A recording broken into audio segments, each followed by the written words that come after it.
Friends, XL ఈరోజు నేను మీకు ఒక షీట్లో ఉన్న డూప్లికేట్ ఎంట్రీస్ డేటాలోంచి యూనిక్ ఎంట్రీస్ని వేరొక షీట్లోకి ఎలా ఎక్స్ట్రాక్ట్ చేయాలో, అది కూడా విత్ డూప్లికేట్ కౌంట్తోని ఒక షీట్లో ఉన్న డూప్లికేట్ ఎంట్రీస్లోంచి యూనిక్ ఎంట్రీస్ని వేరొక షీట్లోకి ఎలా ఎక్స్ట్రాక్ట్ చేయాలో ఇప్పుడు మీకు చూపిస్తాను. అది కూడా ఒక్క క్లిక్తో, అంటే 1 క్లిక్తో ఎలా ఎక్స్ట్రాక్ట్ చేయాలో ఇప్పుడు మీకు చూపిస్తాను. చూడండి ఇప్పుడు ఎలా అంటే, ఇక్కడ చూడండి, ఇక్కడ మనకి షీట్లో డేటా ఉంది కదా, ఈ డేటాలో మనకి డూప్లికేట్ ఎంట్రీస్ కూడా ఉన్నాయి. ఇప్పుడు ఈ డేటాలోంచి యూనిక్ ఎంట్రీస్ని ఇక్కడ షీట్ 2లోకి ఎక్స్ట్రాక్ట్ చేయాలి. అది కూడా విత్ డూప్లికేట్ కౌంట్తోని ఇక్కడ షీట్ 1లో ఉన్న డేటాలోంచి యూనిక్ ఎంట్రీస్ని ఇక్కడ షీట్ 2లోకి ఎక్స్ట్రాక్ట్ చేయాలి. అది కూడా విత్ డూప్లికేట్ కౌంట్తో ఎక్స్ట్రాక్ట్ చేయాలి. అండ్ అది కూడా విత్ 1 క్లిక్తో, ఒక్క క్లిక్తో ఎక్స్ట్రాక్ట్ చేయాలి. అలా ఒక్క క్లిక్తో ఎక్స్ట్రాక్ట్ చేయాలంటే, అంటే ఒక్క క్లిక్తో ఎక్స్ట్రాక్ట్ చేయడానికి ఇక్కడ మనం అడ్వాన్స్ లెవెల్ VBA కోడ్ అనేది యూజ్ చేయాల్సి ఉంటుంది. అంటే అడ్వాన్స్ లెవెల్ VBA కోడ్ ద్వారా ఒక షీట్లో ఉన్న డూప్లికేట్ ఎంట్రీస్ డేటాలోంచి యూనిక్ ఎంట్రీస్ని వేరొక షీట్లోకి ఎక్స్ట్రాక్ట్ చేయడమే కాకుండా వీటికి సంబంధించిన డూప్లికేట్ కౌంట్ని కూడా చూపించవచ్చు, అంటే డిస్ప్లే చేయించవచ్చు. కాబట్టి ఇప్పుడు మనం మన ఎక్సెల్లో VBA కోడ్ అనేది అప్లై చేద్దాం. చూడండి, VBA కోడ్ అప్లై చేసుకోవడానికి ఇక్కడ రిబ్బన్లో డెవలపర్ ట్యాబ్ ఆప్షన్లోకి వెళ్ళాలి. డెవలపర్ ట్యాబ్ ఆప్షన్పై క్లిక్ చేయండి. ఇందులో మనకి విజువల్ బేసిక్స్ ఆప్షన్ కనిపిస్తుంది, దానిపై క్లిక్ చేయండి. మనకి Microsoft visual basics for application window open అవుతుంది. VBA విండో అనేది ఓపెన్ అవుతుంది.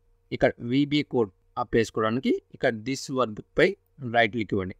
ఇందులో ఇన్సర్ట్ ఆప్షన్లోకి వెళ్ళి మోడల్ ఆప్షన్పై క్లిక్ చేయండి. మనకి మోడల్ విండో అనేది ఓపెన్ అవుతుంది. ఇప్పుడు ఈ విండోలో నేను VBA కోడ్ అనేది అప్లై చేస్తున్నాను, అంటే VBA కోడ్ని కాపీ పేస్ట్ చేస్తున్నాను. ఈ VBA కోడ్ని ఈ వీడియో డిస్క్రిప్షన్లో మెన్షన్ చేస్తాను, మీకు కావాలంటే అక్కడ నుంచి డౌన్లోడ్ చేసుకోవచ్చు. ఇప్పుడు ఈ VBA కోడ్లో ఎక్కడెక్కడ ఏ చేంజెస్ చేసుకోవాలో ఒకసారి చూపిస్తాను. అంటే ఈ VBA కోడ్ని మీ ఎక్సెల్ వర్క్బుక్లో యూజ్ చేసేటప్పుడు ఈ కోడ్లో ఎక్కడెక్కడ ఏమేమి చేంజ్ చేసుకోవాలో ఒకసారి చూపిస్తాను. చూడండి, ఇక్కడ స్టార్టింగ్లో షీట్స్, షీట్ 1, షీట్ 2 అని కనిపిస్తుంది కదా. ఇక్కడ షీట్ 1లో మన మెయిన్ డేటా ఉంది, విత్ డూప్లికేట్ ఎంట్రీస్తో పాటు మెయిన్ డేటా ఉంది. షీట్ 1 ఉన్న డేటా నుంచి మనం యూనిక్ ఎంట్రీస్ని ఇక్కడ షీట్ 2లోకి ఎక్స్ట్రాక్ట్ చేయాలనుకున్నాం కాబట్టి ఆ షీట్ నేమ్స్ అనేది ఇక్కడ మెన్షన్ చేయాలి.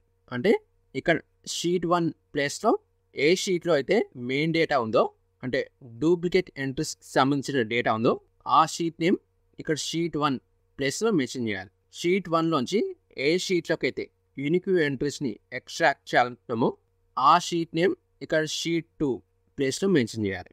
అలానే ఇక్కడ రేంజ్ A1 to F, చూడండి ఇక్కడ రేంజ్ A1 to F కనిపిస్తుంది కదా.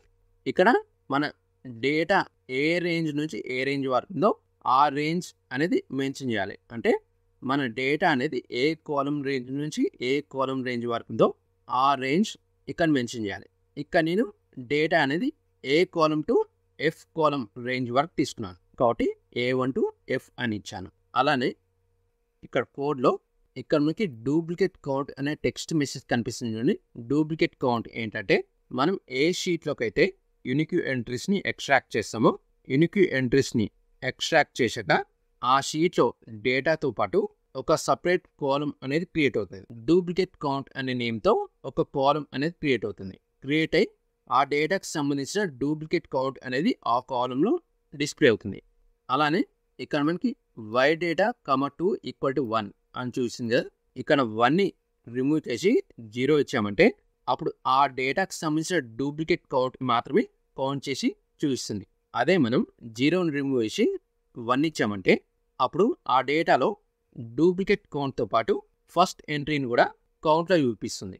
ఎలా అంటే, ఇప్పుడు మనం డేటా ఎంట్రీ చేసేటప్పుడు ఫస్ట్ ఎంట్రీ అనేది యూనిక్ ఎంట్రీ అవుతుంది. అదే ఎంట్రీని రిపీట్ చేసామంటే అది డూప్లికేట్ ఎంట్రీ అవుతుంది. అప్పుడు ఏమవుతుందంటే, ఇక్కడ 1 ఇచ్చినప్పుడు డూప్లికేట్ ఎంట్రీతో పాటు ఫస్ట్ ఎంట్రీ, అంటే ఫస్ట్ యూనిక్ ఎంట్రీని కూడా ఇది డూప్లికేట్ కౌంట్లో డిస్ప్లే చేస్తుంది. ఒకవేళ ఫస్ట్ యూనిక్ ఎంట్రీని డూప్లికేట్ కౌంట్లో డిస్ప్లే చేయొద్దు అనుకుంటే అప్పుడు 1 తీసేసి 0 ఇవ్వాలి. ఒకసారి ఈ కోడ్ని కంప్లీట్గా రన్ చేసి చూపిస్తాను. ఫస్ట్ ఇక్కడ 1 ఇచ్చి ఆ తర్వాత 0 ఇద్దాం. చూడండి, ఈ విండోని క్లోజ్ చేసి ఇక్కడ షీట్ 2లో నేను ఒక బటన్ క్రియేట్ చేస్తాను. బటన్ క్రియేట్ చేసుకోవడానికి ఇక్కడ మనకి ఇన్సర్ట్ అనే ఆప్షన్ ఉంది చూడండి, దానిపై క్లిక్ చేయండి. ఇందులో మనకి ఫార్మ్ కంట్రోల్ బటన్స్ ఉంటాయి. ఇందులో ఇక్కడ ఫస్ట్ బటన్ తీసుకోండి, దానిపై క్లిక్ చేయండి. ఆ బటన్ని ఇక్కడ డ్రాగ్ చేయండి. ఇలా డ్రాగ్ చేయగానే మనకి మ్యాక్రో విండో అనేది ఓపెన్ అవుతుంది. ఈ మ్యాక్రో విండోలో ఇప్పుడు మనం అప్లై చేసిన VBA కోడ్ అనేది ఇక్కడ కనిపిస్తుంది. దాన్ని సెలెక్ట్ చేసుకొని ఓకేపై క్లిక్ చేయండి. ఓకేపై క్లిక్ చేయగానే మనం అప్లై చేసిన VBA కోడ్తో ఈ బటన్ అనేది యాక్టివేట్ అయిపోతుంది. ఓకే, చూడండి మనకి బటన్ అనేది యాడ్ అయింది. ఇక్కడ బటన్కి నేమ్ అనేది చేంజ్ చేద్దాం. ఇక్కడ నేను నేమ్ అనేది ఎక్స్ట్రాక్ట్ యూనిక్ ఎంట్రీస్ అని ఇస్తాను. ఓకే, ఇప్పుడు మనకు బటన్ అనేది రెడీ. ఇప్పుడు ఈ బటన్పై క్లిక్ చేయగానే షీట్ 1లో ఉన్న డేటాలోంచి యూనిక్ ఎంట్రీస్ అనేవి ఇక్కడ షీట్ 2లోకి ఎక్స్ట్రాక్ట్ అవుతాయి. ఎక్స్ట్రాక్ట్ అవడమే కాకుండా ఒక సపరేట్ కాలమ్ అనేది క్రియేట్ అవుతుంది. డూప్లికేట్ కౌంట్ అనే నేమ్తో ఒక సపరేట్ కాలమ్ అనేది క్రియేట్ అయ్యి డూప్లికేట్ కౌంట్ అనేది డిస్ప్లే అవుతుంది. ఆ డేటాకి సంబంధించిన డూప్లికేట్ కౌంట్ అనేది డిస్ప్లే అవుతుంది. చూడండి, ఇక్కడ బటన్పై క్లిక్ చేయగానే మనకి యూనిక్ ఎంట్రీస్ అనేది ఎక్స్ట్రాక్ట్ అవ్వడమే కాకుండా ఇక్కడ డూప్లికేట్ కౌంట్ అనే కాలమ్ అనేది క్రియేట్ అయ్యి డూప్లికేట్ కౌంట్ అనేది డిస్ప్లే అయింది. చూడండి, ఈచ్ ఎంట్రీ డూప్లికేట్ కౌంట్ అనేది డిస్ప్లే అయింది. చూడండి, ఇక్కడ మనకి ఎంప్లాయ్ వరుణ్ డూప్లికేట్ కౌంట్ అనేది 3 అని చూపిస్తుంది. ఎంప్లాయ్ కుమార్ డూప్లికేట్ కౌంట్ అనేది 4 అని చూపిస్తుంది. ఎలా అంటే ఇక్కడ డూప్లికేట్ కౌంట్ అనేది అది ఎలా చూపిస్తుందంటే ఇక్కడ మనం VBA కోడ్లో ఇక్కడ =1 ఇచ్చాం కదా, ఇందాక చెప్పానుగా =1 ఇస్తే అది డూప్లికేట్ ఎలా కౌంట్ చేస్తుందంటే డేటాలో ఫస్ట్ ఎంట్రీని కూడా అది డూప్లికేట్ కౌంట్లోకి కౌంట్ చేసి చూపిస్తుంది.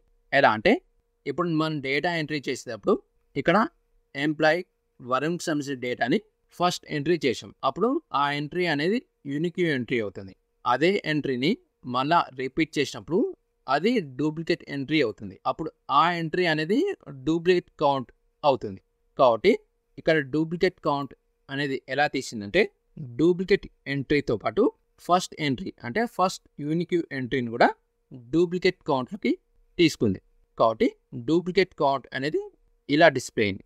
లేదు, ఇక్కడ మనకి ఓన్లీ డూప్లికేట్ కౌంట్ మాత్రమే డిస్ప్లే అవ్వాలి. డేటాలో ఫస్ట్ ఎంట్రీని అంటే ఫస్ట్ యూనిక్ ఎంట్రీని అది వదిలేయాలి అనుకుంటే అప్పుడు మనం ఇక్కడ ఈ కోడ్లో ఇక్కడ 1 ఇచ్చాం కదా, 1ని రిమూవ్ చేసి 0 ఇవ్వాలి. 0 ఇచ్చినప్పుడు అప్పుడు ఆ డేటాలో ఫస్ట్ ఎంట్రీని అంటే ఫస్ట్ యూనిక్ ఎంట్రీని వదిలేసి డూప్లికేట్ ఎంట్రీని మాత్రమే కౌంట్ చేసి చూపిస్తుంది. చూడండి, ఈ విండోని క్లోజ్ చేసి ఇక్కడ ఈ డేటాని ఒకసారి క్లియర్ చేసి మళ్ళీ రన్ చేద్దాం. ఆ కోడ్ని కౌంటర్ క్లియర్ అవ్వాలి. ఓకే, క్లియర్ అయిపోయింది. ఇప్పుడు మళ్ళీ రన్ చేద్దాం. Extract unique entries. చూడండి, ఇప్పుడు మనకి డూప్లికేట్ కౌంట్ అనేది ఎలా యాడ్ అయిందో. ఇందాక మనకి ఎంప్లాయ్ వరుణ్ సంబంధించిన డూప్లికేట్ కౌంట్ ఎంత యాడ్ అయింది? 3 యాడ్ అయింది. ఇప్పుడు 2 యాడ్ అయింది. అలానే ఎంప్లాయ్ కుమార్కి సంబంధించిన డూప్లికేట్ కౌంట్ ఎంత యాడ్ అయింది? 4 యాడ్ అయింది. ఇప్పుడు 3 యాడ్ అయింది.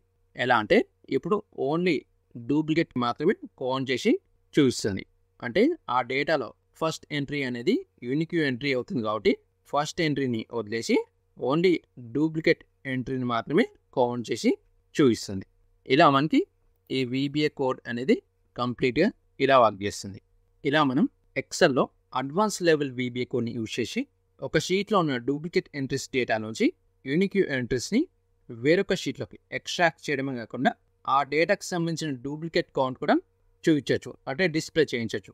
ఫ్రెండ్స్, ఎక్సెల్లో VBA కోడ్ని యూజ్ చేసి అంటే అడ్వాన్స్ లెవెల్ VBA కోడ్ని యూజ్ చేసి ఒక షీట్లో ఉన్న డూప్లికేట్ ఎంట్రీస్లోంచి యూనిక్ ఎంట్రీస్ని వేరొక షీట్లోకి ఎలా ఎక్స్ట్రాక్ట్ చేయాలో చూశారుగా. అది కూడా విత్ డూప్లికేట్ కౌంట్తోని ఎలా ఎక్స్ట్రాక్ట్ చేయాలో చూశారుగా. ఫ్రెండ్స్, ఈ వీడియో మీకు నచ్చినట్లయితే మన ఈ వీడియోని లైక్ అండ్ షేర్ చేయండి. అలానే మన టెక్ టు ప్రసాద్ ఛానల్ని సబ్స్క్రైబ్ చేసుకొని మర్చిపోద్దండి. అండ్ పక్కన ఉన్న బెల్ ఐకాన్ పై కూడా ఆల్ అని ట్యాప్ చేయడం మర్చిపోద్దండి. And thank you for watching.